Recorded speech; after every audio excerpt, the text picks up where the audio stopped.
Hi everyone, today we will create a text morphing effect just a few clicks.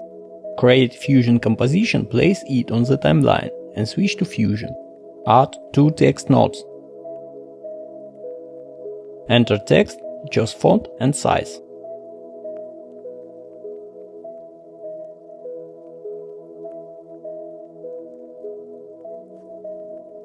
Add dissolve node and connect 2 text nodes to background and foreground inputs.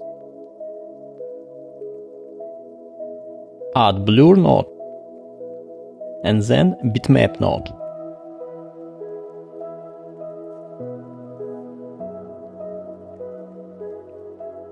Go to dissolve node, set background foreground parameter to 0 and add keyframe at the start of the transformation.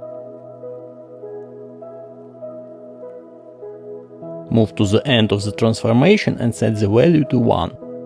In the blur node, add keyframes to blur size parameter at the start and end of the morphing animation with value set to 0. In the middle of animation, increase value about 5.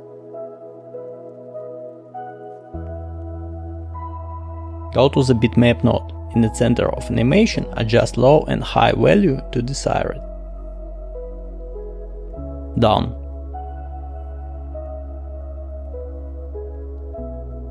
To learn even more about capability of DaVinci Resolve, don't forget subscribe to the channel.